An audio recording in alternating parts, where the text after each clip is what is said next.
quería traer un pequeño mensaje para los jóvenes, ya que veo bastante jóvenes, sobre todo el compañero también es muy joven. Entonces, vamos a orar para empezar el mensaje. Sí, entonces, no sé si me acompañan de pronto. Vamos al Salmo 119, 9, ¿sí? De pronto hay algún hermano que quiera leerlo, por favor. No. ¿Con qué limpiará el joven con su camino, con su guarda tu palabra? Bueno, dice, ¿con qué limpiará el joven su camino? Si no, con guardar su palabra. Eso es lo que dice el Salmo 119:9. Hoy en día, pues, cuando nosotros vemos a la juventud, a los jóvenes, vemos que se comportan la mayoría de todos, ¿no? De acuerdo a lo que dice la sociedad. Es decir, muchos son influenciados hoy por las costumbres, la música, por las redes sociales y que todo por un sinnúmero de personas, ¿no? Que se les llama influencers, ¿no? Entonces, creo que los jóvenes han de conocer este término, influencers, ¿no? Es decir, tratan de influenciar en la vida de los demás, ¿sí? Pero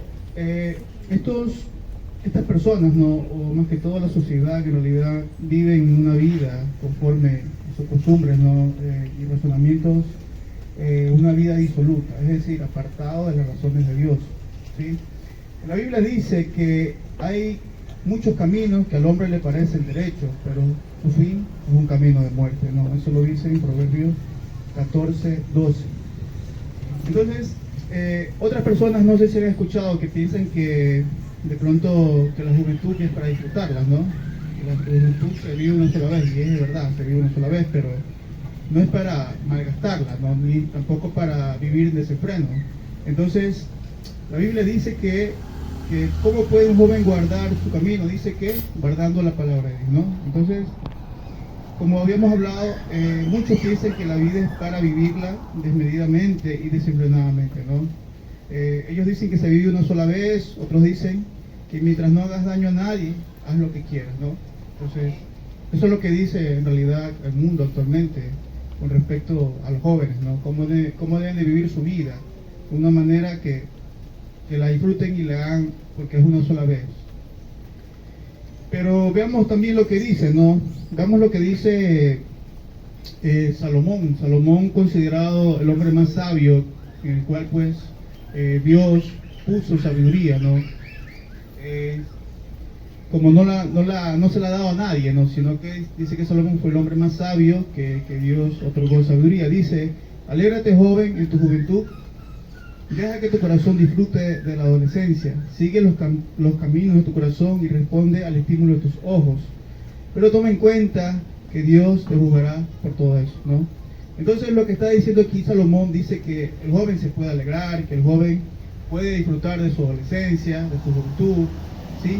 Que puede seguir los impulsos de su corazón, ¿no? Y asimismo, ¿no? Al estímulo de sus ojos.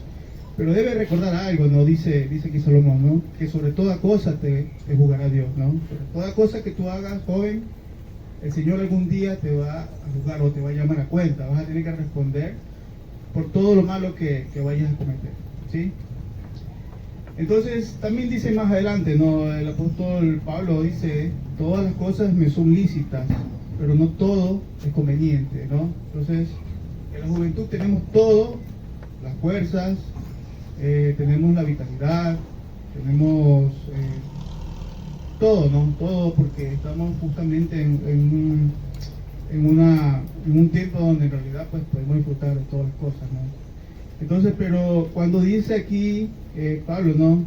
Que todas las cosas me son lícitas, no significa que todas las cosas son aprobadas por Dios, ¿no? Sino que todo es permitido, es decir, todo es permitido, en realidad podemos hacer lo que sea. Pero dice también Pablo que no todo nos conviene, ¿no? No todo lo que vayamos a hacer en realidad va a convenir. Eso es lo que dice Pablo, ¿no? Entonces, también así mismo, ¿no? En el libro de Romanos 13 dice Pablo, ¿no? Vivamos decentemente, como a la luz del día, no en orgías y borracheras, ni en inmoralidad sexual, ni libertinaje, ni en disensiones y envidias, ¿sí? Entonces eso dice Pablo en el libro de Romanos, capítulo 13, versículo 13, ¿no? Entonces le está diciendo a sí mismo, ¿no? Le está diciendo a las personas, a los jóvenes, que en realidad deben de vivir a la luz, como la luz del día, ¿no? No en cosas oscuras, como lo son orgías, borracheras, vicios, ¿sí? Inmoralidad sexual. Entonces, porque todos aquellos placeres de la vida, ¿no?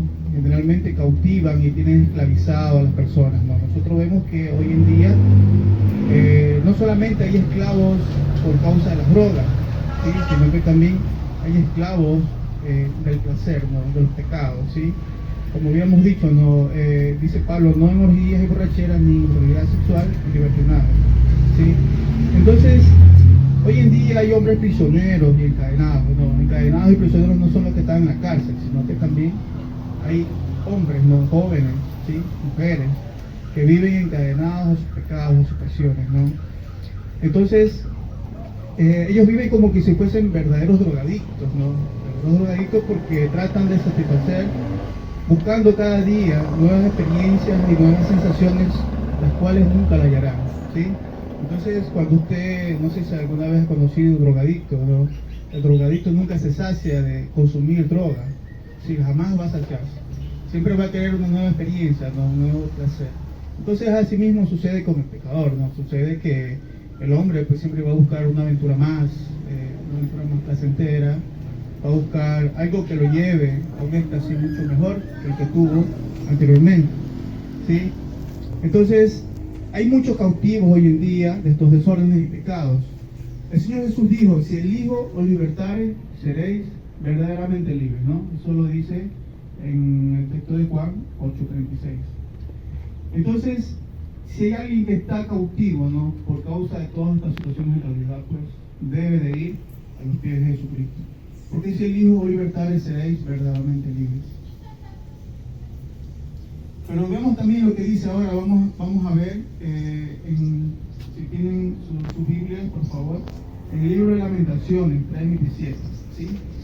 Dice así, ¿no? Bueno es al hombre que aprenda a llevar el yugo de Jesucristo, ¿sí? Entonces, cuando hablamos nosotros del yugo, no está hablando de una carga pesada, de una servidumbre, ¿sí? No está hablando de una esclavitud, sino que está hablando de poder llevar con él la palabra de Dios, ¿no? Entonces dice, bueno le es al hombre que aprenda a llevar el yugo de su juventud, es decir, que reprima toda aquella situación o todas aquellas cosas, cuales ya habíamos hablado, ¿no? Que el mundo nos está ofreciendo, ¿no? Entonces, lo que el Señor nos pide es eso, ¿no? Que usted joven, pueda conocer al Señor y guardar su palabra, desde ahora que es joven. Entonces, bueno le es al hombre que aprenda a llevar el yugo desde su juventud. Entonces, eso es lo que el Señor nos está diciendo, ¿no?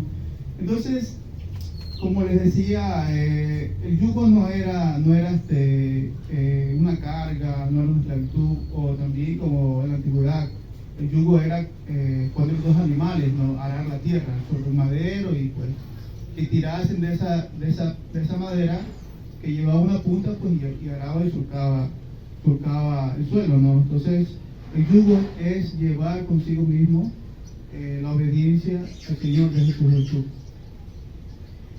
Entonces, la pregunta es entonces, ¿qué busca Dios de los jóvenes ahora?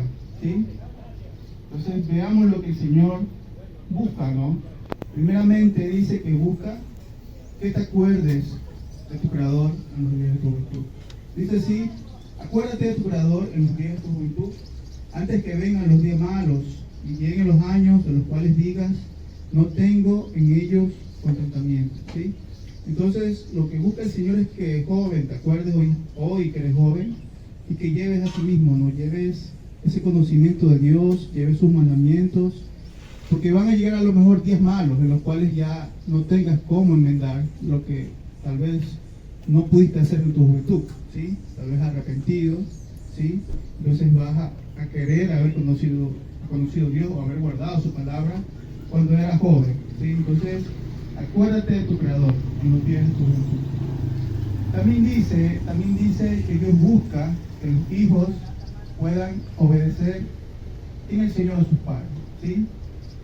Dice Efesios 6, 1 al 2. Hijos, obedezcan en el Señor a sus padres, porque esto es justo. Honra a tu padre y a tu madre, que es el primer mandamiento con promesa. ¿Sí? Efesios 6, 1 al 2.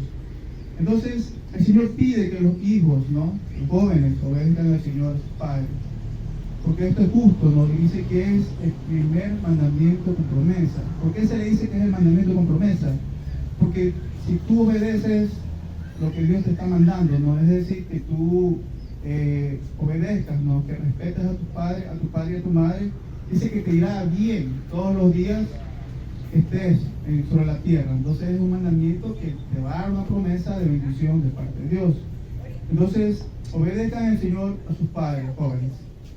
También, asimismo, ¿no?, ¿qué manda el Señor? Que los creyentes, ¿no?, que los jóvenes sean un ejemplo a seguir, ¿sí? Primer libro de Timoteo 4:12 dice que nadie te menosprecie por ser joven.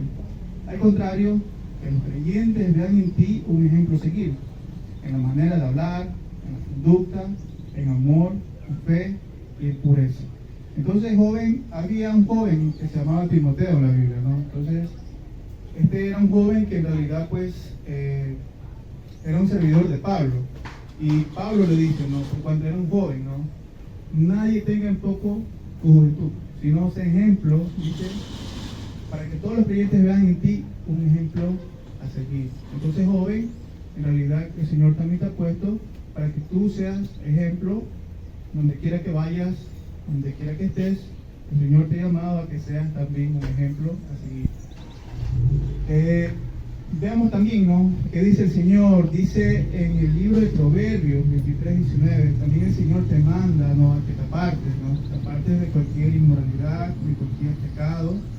Dice así: oye, hijo mío, y sé sabio, y endereza tu corazón el camino. No estés con los bebedores de vino, ni con los comedores de carne, porque el bebedor y el comilón empobrecerán. Y el sueño hará vestir vestidos rotos, ¿no?, o vestir harapos, ¿sí? Entonces, joven, el Señor también te manda que te apartes, ¿no?, que te apartes de todo este sistema de cosas que hoy en día nosotros podemos ver, ¿sí?, en la música, ¿sí?, generalmente en la música, en las redes sociales. Cuando usted escucha una música, hoy en día en realidad es denigrar, ¿no? Es decir, todo lo que se escucha es para denigrar a la mujer, para denigrar al amor, para denigrar a todo lo que en realidad, pues, Dios ha llamado bueno. Entonces, el Señor te manda que en realidad te apartes, ¿no?, que no estés con ese tipo de personas. Y si estás, en realidad debe de ser para que tú, con tu ejemplo, puedas compartir en la vida de esas personas al Señor en tu vida. Veamos también qué dice, ¿no? Aquí, como les había dicho, ¿no?, hubo un hombre, un rey que se llamó Salomón, ¿sí? Salomón en realidad experimentó todo lo que usted a lo mejor algún día quisiera experimentar, ¿sí?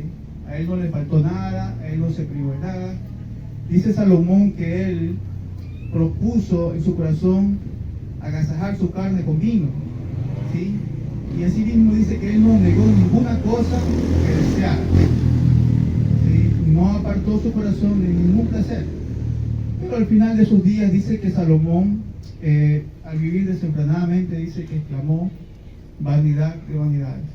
Entonces, joven, ningún placer, ninguna situación, ningún pecado te hará sentir feliz, jamás, sino todo lo contrario. Entonces, veamos este ejemplo de Salomón, que él vivió todo lo que a lo mejor nosotros quisiéramos hacer o soñamos algún día, ¿no? Tener toda la riqueza. A lo mejor los jóvenes dirán: yo quiero tener la mujer más bonita del mundo, o las chicas dirán: yo quiero un príncipe, ¿no? Entonces, Salomón tuvo todo esto, ¿no?, y mucho más, ¿no? La Biblia dice que él tuvo aproximadamente cerca de 1000 mujeres. Imagínense lo que es tener 1000 mujeres, ¿no?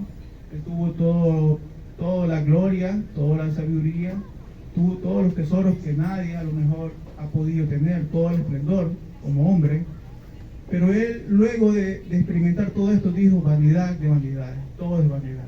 Entonces, las riquezas, la gloria, el deseo de los ojos, el deseo de la carne, nada de esto en realidad es algo que te va a llevar a la plenitud, sino solamente el Señor. Entonces, eso es lo que dijo Salomón: vanidad de vanidades, todo es vanidad.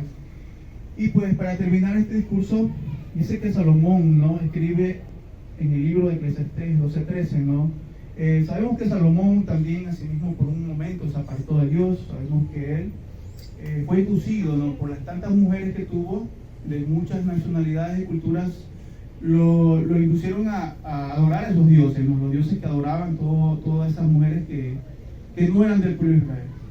Entonces, luego de haber experimentado todo este desorden, todo este frenesí de Salomón, pues, él escribe, ¿no?, luego de volver en sí, ¿no?, ya después de haberse corrompido, ¿no?, totalmente por las costumbres del mundo, porque justamente las mujeres trajeron delante de él todo esto, ¿no?, todo es decir, lo peor, ¿no?, adorar dioses falsos, todo tipo de desorden, ¿no?, de todas las maneras. Entonces Salomón, al final de sus días, dice que el Señor lo hace volver en razón, ¿no? Y Salomón dice esto, ¿no? El fin de todo el discurso oído es este: teme a Dios y guarda sus mandamientos, porque esto es el todo del hombre, porque Dios traerá toda obra a juicio, juntamente con toda cosa encubierta, sea buena o sea mala, ¿sí? Entonces, joven, ese es el discurso que Salomón te está dando hoy día también, ¿no?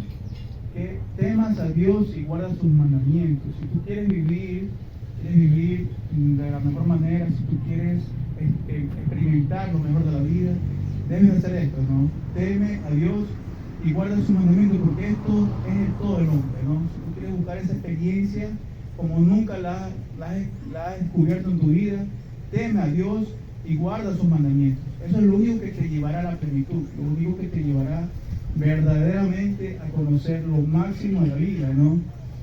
Porque Salomón dice también, porque Dios, si tú haces lo incorrecto, si tú haces lo malo, Dios traerá toda obra a juicio, juntamente con toda cosa creada, sea esta buena o sea mala, ¿no? Es decir, todo lo que hacemos en realidad jamás desaparecerá a los ojos de Dios, ¿no? Sino que todo va a estar ahí al descubierto. Y Dios traerá toda obra a juicio, juntamente con toda cosa encubierta, oculta, ¿no? Esto sucede cuando nosotros cometemos un pecado y no lo confesamos delante de Dios, ¿sí? Entonces la culpa permanece. Cuando nosotros hemos pecado, la culpa está sobre nosotros. Entonces es de eso que habla justamente aquí, ¿no?, el predicador, que Dios traerá juntamente toda cosa encubierta a juicio, sea buena o sea mala, ¿sí? Pero cuando nosotros, como dice la Biblia, si confesamos nuestros pecados, Él es fiel y justo para perdonar todos nuestros pecados y limpiarnos toda nuestra maldad. Es justamente ahí cuando el Señor hace desaparecer tus pecados, cuando el Señor dice que se oculta en lo profundo del mar todas tus iniquidades para que nadie las recuerde, ¿sí? Dice también otro texto que el Señor hace alejar, así como está el oriente del occidente, hizo alejar nosotros todas nuestras maldades y todos nuestros pecados. Entonces, joven, mi llamada es que de pronto, si no estás en esta vida, el Señor te está diciendo que la vivas, que encuentres justamente esa vida que tú te estás haciendo, que te das cuenta con el Señor, ¿sí? Entonces, ponerte a cuenta no significa que debes de hacer cosas maravillosas delante de Él. Ponerte a cuenta significa que debes de arrepentirte primeramente de tus pecados, confesarlo a Él como Señor, como Salvador, y vivir una vida como Él te dice, ¿no? Que guardes todos sus mandamientos. Entonces, Señor te bendiga, jóvenes, pues, y espero que sea de bendición esta palabra, y me gustaría, pues, en realidad despedir este tiempo en oración. Señor y Padre Santo, gracias te damos por tu palabra.